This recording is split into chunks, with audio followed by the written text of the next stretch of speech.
بادشاہ اورنگزیب عالمگیر کا یہ اصول تھا کہ جس مزار سے انہیں سلام کا جواب نہیں ملتا تھا تو بادشاہ اورنگزیب اسے تباہ و برباد کر دیتا تھا، اور یہی اصول لے کر جب وہ حضرت خواجہ معین الدین چشتی کی بارگاہ میں بھی داخل ہوا تو کسی نے بھی ان کے سلام کا جواب نہ دیا۔ تو بسم اللہ الرحمن الرحیم۔ اورنگزیب عالمگیر، جنہیں تاریخ میں اورنگزیب عالمگیر کے نام سے ہی جانا جاتا ہے، برصغیر کے مغل خاندان کے ایک نمایاں شہزادے تھے۔ ان کا اصل نام عبد المظفر محی الدین محمد اورنگزیب تھا، اور وہ مغل سلطنت کے شاہی گھرانے میں پیدا ہوئے۔ وہ عظیم مغل بادشاہ شاہ جہان کے صاحبزادے تھے، جو اپنی شان و شوکت اور عظیم تعمیرات کی وجہ سے مشہور ہیں۔ اورنگزیب کا تعلق تیموری نسل سے تھا، جو اپنی بہادری، حکمرانی اور سلطنت کے وسیع نظم و نسق کے لیے معروف رہی۔ بچپن ہی سے ان کی طبیعت سنجیدہ، متین اور مذہبی رجحان رکھنے والی تھی۔ شاہی محل کی آسائشوں میں پرورش پانے کے باوجود انہوں نے سادگی اور عبادت کو ترجیح دی۔ انہیں عربی، فارسی، فقہ اور اسلامی علوم کی تعلیم دی گئی، اور وہ کم عمری ہی میں علمی مجالس میں شریک ہونے لگے تھے۔ ان کی شخصیت میں مضبوط ارادہ، خاموش طبیعت اور گہری سوچ نمایاں تھی۔ وہ اپنے بہن بھائیوں میں خاص مقام رکھتے تھے اور دربار کی سیاست کو قریب سے دیکھتے اور سمجھتے رہے۔ اورنگزیب نہ صرف ایک شہزادے کی حیثیت رکھتے تھے بلکہ کم عمری سے ہی انتظامی معاملات اور عسکری تربیت میں بھی دلچسپی لیتے تھے۔ ان کی شخصیت میں نظم و ضبط، اصول پسندی اور مذہبی وابستگی کا گہرا رنگ نظر آتا ہے۔ مغل دربار کے ماحول میں پروان چڑھتے ہوئے انہوں نے اقتدار، سیاست اور سلطنت کے نظام کو بہت قریب سے دیکھا، جس نے ان کی سوچ اور مزاج پر گہرا اثر ڈالا۔ یہی ابتدائی پس منظر آگے چل کر ان کی شخصیت اور فیصلوں کی بنیاد بنا۔ اورنگزیب عالمگیر کی حکومت مغل سلطنت کے سب سے طویل اور وسیع ادوار میں شمار کی جاتی ہے۔ ان کا دور اقتدار مضبوط نظم و ضبط، مسلسل عسکری مہمات اور سخت انتظامی فیصلوں سے عبارت تھا۔ انہوں نے سلطنت کے امور کو ذاتی نگرانی میں رکھا اور دربار میں سادگی اور احتساب کو فروغ دیا۔ ان کے زمانے میں مغل سلطنت کی سرحدیں شمال میں کابل سے لے کر جنوب میں دکن کے دور دراز علاقوں تک پھیل گئی، اور انہوں نے جنوبی ہند کی ریاستوں بیجاپور اور گولکنڈہ کو سلطنت میں شامل کر کے اقتدار کو مزید وسعت دی۔ وہ ایک منظم حکمران تھے جو صوبوں کے گورنروں پر کڑی نظر رکھتے اور مالیاتی نظام کو مضبوط بنانے کی کوشش کرتے رہے۔ ان کے دور میں فوجی طاقت میں اضافہ ہوا اور سلطنت کی افواج مسلسل مہمات میں مصروف رہیں۔ خاص طور پر دکن کی طویل جنگوں نے حکومت کی توجہ اور وسائل کا بڑا حصہ اپنے اندر سمو لیا۔ انہوں نے اسلامی قوانین کے نفاذ پر زور دیا اور عدالتی نظام کو شرعی اصولوں کے مطابق ڈھالنے کی کوشش کی۔ اسی مقصد کے لیے فتاویٰ عالمگیری مرتب کروایا گیا، جو فقہی احکام کا جامع مجموعہ تھا۔ ان کے دور میں بعض مذہبی پالیسیوں کو سخت قرار دیا گیا، جیسے جزیہ کا دوبارہ نفاذ، جس پر مختلف طبقات میں مختلف رد عمل دیکھنے میں آیا۔ بعض مورخین کے نزدیک وہ ایک بااصول اور دیانتدار حکمران تھے، جنہوں نے ذاتی زندگی میں سادگی اپنائی اور شاہانہ طرز زندگی سے گریز کیا، جبکہ کچھ کے نزدیک ان کی سخت گیر پالیسیاں سلطنت کے اندرونی توازن پر اثر انداز ہوئیں۔ ان کی حکومت میں فنون لطیفہ کی سرپرستی نسبتاً کم رہی، کیونکہ ان کی توجہ زیادہ تر مذہبی اور عسکری معاملات پر مرکوز تھی۔ طویل جنگوں کے باعث خزانے پر دباؤ بڑھا اور مختلف علاقوں میں بغاوتوں کا سامنا بھی کرنا پڑا، جن میں مراٹھوں کی مزاحمت خاص طور پر قابل ذکر ہے۔ اس کے باوجود ان کی حکمرانی مضبوط مرکزیت اور وسیع رقبے کی وجہ سے مغل تاریخ کا ایک اہم باب سمجھی جاتی ہے۔ جہاں ایک طرف سلطنت اپنی جغرافیائی وسعت کی انتہا پر تھی تو دوسری طرف اندرونی چیلنجز بھی سر اٹھا رہے تھے، اور یوں ان کا دور حکومت طاقت، اصول پسندی، عسکری سرگرمیوں اور سیاسی پیچیدگیوں کا ایک منفرد امتزاج بن کر تاریخ میں محفوظ ہو گیا۔ اورنگزیب عالمگیر کی حکومت کا ایک اور نمایاں پہلو ان کی مضبوط مرکزی گرفت اور مسلسل نگرانی تھی۔ وہ ہر معاملے میں تفصیل طلب کرتے اور صوبوں کو گورنروں، فوجی سالاروں اور مالی افسران سے باقاعدہ رپورٹ طلب کرتے تھے تاکہ سلطنت کے معاملات قابو میں رہیں۔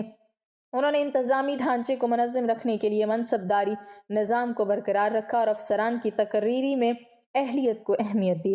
اگرچہ درباری سیاست اور طاقت کی کشمکش ہمیشہ موجود رہی، ان کے دور میں عدالتوں کو فعال رکھا گیا اور قاضیوں اور مفتیوں کی نگرانی میں فیصلے کیے جاتے تھے تاکہ عدل و انصاف کا تاثر قائم رہے۔ وہ خود بھی سادہ لباس پہنتے اور شاہانہ رسومات میں کمی لانے کی کوشش کرتے تھے، جس سے دربار کا ماحول سابقہ ادوار کے مقابلے میں مختلف نظر آتا تھا۔ ان کے عہد میں سڑکوں، قلعوں اور فوجی مراکز کی مضبوطی پر توجہ دی گئی تاکہ سلطنت کی سرحدوں کا دفاع بہتر انداز میں کیا جا سکے۔ دکن کی طویل مہمات نے نہ صرف فوج کو مصروف رکھا بلکہ انتظامی ڈھانچے کو بھی آزمائش میں ڈال دیا، کیونکہ دور دراز علاقوں میں کنٹرول برقرار رکھنا آسان نہ تھا۔ مراٹھا قوت کا ابھار ایک بڑا چیلنج بن کر سامنے آیا اور چھاپا مار کر جنگی حکمت عملی نے مغل افواج کو مسلسل مصروف رکھا۔ اس کے علاوہ بعض راجپوت ریاستوں کے ساتھ تعلقات میں اتار چڑھاؤ آیا۔ اگرچہ کئی راجپوت سردار مغل دربار سے وابستہ بھی رہے، ان کے زمانے میں معیشت زرعی بنیادوں پر قائم تھی اور لگان کا نظام سلطنت کی آمدنی کا بڑا ذریعہ تھا، مگر طویل جنگوں اور بغاوتوں نے مالی دباؤ میں اضافہ کیا۔ مذہبی طور پر انہوں نے خود کو ایک باعمل مسلمان حکمران کے طور پر پیش کیا اور کئی ایسے احکامات جاری کیے جن کا مقصد معاشرے کو ان کے تصور کے مطابق ڈھالنا تھا، جس پر تاریخ میں مختلف آراء پائی جاتی ہیں۔ بعض لوگ انہیں نظم و ضبط اور اصول پسندی کی علامت سمجھتے ہیں، جبکہ بعض کے نزدیک ان کی سخت پالیسیوں نے سلطنت کے مختلف طبقات کے درمیان فاصلے پیدا کیے۔ ان تمام تر پس منظر میں ان کی حکومت ایک ایسے عہد کی نمائندگی کرتی ہے جہاں سلطنت اپنی وسعت کی بلندی پر تھی، مگر اندرونی و بیرونی چیلنجز بھی شدت اختیار کر رہے تھے، اور یہی تضاد ان کے دور کو مغل تاریخ کا ایک نہایت اہم اور قابل بحث باب بنا دیتا ہے۔ اورنگزیب عالمگیر کی زندگی کا ایک مشہور واقعہ ان کی سادگی اور دینداری سے متعلق بیان کیا جاتا ہے، جو ان کی شخصیت کا خاص پہلو نمایاں کرتا ہے۔ روایت ہے کہ ایک مرتبہ دربار میں ان کے سامنے شاہی خزانے اور اخراجات کا ذکر ہوا تو انہوں نے واضح کیا کہ وہ اپنی ذاتی ضروریات کے لیے بیت المال سے رقم لینا پسند نہیں کرتے۔ کہا جاتا ہے کہ وہ اپنے ہاتھ سے ٹوپیاں سیا کرتے تھے اور قرآن مجید کی کتابت بھی کیا کرتے تھے تاکہ اپنی ذاتی ضروریات کے لیے اسی آمدنی کو استعمال کریں۔ ایک موقع پر جب کسی درباری نے عرض کیا کہ حضور، آپ ایک عظیم سلطنت کے بادشاہ ہیں، آپ کو اس مشقت کی کیا ضرورت ہے؟ تو انہوں نے جواب دیا کہ حکمران کا مال عوام کی امانت ہے اور اسے ذاتی آسائش پر خرچ کرنا مناسب نہیں۔ اس واقعے سے دربار میں موجود لوگوں پر گہرا اثر ہوا اور ان کی سادگی کا چرچا عام ہو گیا۔ اسی طرح ایک اور روایت میں آتا ہے کہ جب ان کے سامنے کسی صوبے کے گورنر کی شکایت پیش کی گئی تو انہوں نے فوراً تحقیقات کا حکم دیا اور فرمایا کہ اگر ایک عام شخص پر بھی ظلم ہوا تو قیامت کے دن میں جواب دہ ہوں گا۔ وہ رات کے اوقات میں بھی سرکاری خطوط اور درخواستیں خود پڑھتے اور فیصلے تحریر کرتے تھے۔ ان کی مجلس میں غیر ضروری ہنسی مذاق اور فضول خرچی کو پسند نہیں کیا جاتا تھا، بلکہ سنجیدگی اور وقار نمایاں رہتا تھا۔ ایک مرتبہ کسی نے قیمتی تحفہ پیش کیا تو انہوں نے اسے سرکاری خزانے میں جمع کرا دیا اور فرمایا کہ بادشاہ کو ملنے والا تحفہ دراصل ریاست کا حق ہے۔ ان واقعات سے یہ اندازہ ہوتا ہے کہ وہ اپنے آپ کو محض ایک حکمران نہیں بلکہ ایک ذمہ دار نگران سمجھتے تھے۔ اگرچہ ان کی سیاسی اور مذہبی پالیسیوں پر تاریخ میں اختلاف پایا جاتا ہے، مگر ان کی ذاتی سادگی، عبادت گزاری اور احتساب کا یہ پہلو ایک نمایاں واقعے کی صورت میں آج بھی بیان کیا جاتا ہے اور ان کی شخصیت کے ایک خاص رنگ کو واضح کرتا ہے۔ اورنگزیب عالمگیر کے بارے میں ایک مشہور واقعہ بیان کیا جاتا ہے کہ جو ان کی عدالت پسندی اور جواب دہی کے احساس کو ظاہر کرتا ہے۔ روایت ہے کہ ایک مرتبہ ایک عام شہری نے دربار میں حاضر ہو کر شکایت کی کہ مقامی افسران نے اس کے ساتھ ناانصافی کی ہے اور اس کی زمین ناجائز طور پر ضبط کر لی گئی ہے۔ دربار میں موجود امراء اور اہلکار اس معمولی شخص کی بات کو زیادہ اہمیت نہ دے رہے تھے، مگر اورنگزیب عالمگیر نے اسے قریب بلا کر تفصیل سے سنا اور فوراً متعلقہ احکام کو طلب کرنے کا حکم دیا۔ جب افسران حاضر ہوئے تو انہوں نے مختلف ہیلے بہانے پیش کیے، لیکن بادشاہ نے سختی سے فرمایا کہ سلطنت کی بنیاد انصاف پر ہے۔ اگر ایک کمزور کی آہ بھی نکل گئی تو اس کا بوجھ حکمران پر ہوگا۔ انہوں نے موقع پر ہی باقاعدہ تحقیقات کا حکم جاری کیا اور کہا کہ فیصلہ شریعت اور قانون کے مطابق ہوگا، نہ کہ عہدے اور طاقت کے مطابق۔ چند روز بعد تحقیق مکمل ہوئی تو شکایت درست ثابت ہوئی، جس پر انہوں نے زمین واپس دلانے کا حکم دیا اور متعلقہ افسر کو تنبیہ کی کہ عوام کی خدمت ہی اصل منصب ہے۔ اس واقعے کے بعد دربار میں یہ بات مشہور ہو گئی کہ بادشاہ کے سامنے ہر شخص کو بات کرنے کا حق ہے، چاہے وہ کتنا ہی معمولی کیوں نہ ہو۔ کہا جاتا ہے کہ انہوں نے اس موقع پر فرمایا تھا کہ بادشاہت اللہ کی امانت ہے اور اس میں ظلم کی کوئی گنجائش نہیں۔ ان کے اس طرز عمل نے رعایا میں ایک خاص اعتماد پیدا کیا کہ اگرچہ حکمران سخت مزاج ہے مگر انصاف کے معاملے میں کمزوری برداشت نہیں کرتا۔ یہ واقعہ ان کی شخصیت کے اس پہلو کو نمایاں کرتا ہے جہاں وہ اپنے آپ کو ایک جواب دہ حاکم سمجھتے تھے جو طاقت کے بجائے قانون اور اصول کو ترجیح دیتا ہے، اور یہی انداز ان کی حکمرانی کے کئی فیصلوں میں جھلکتا نظر آتا ہے۔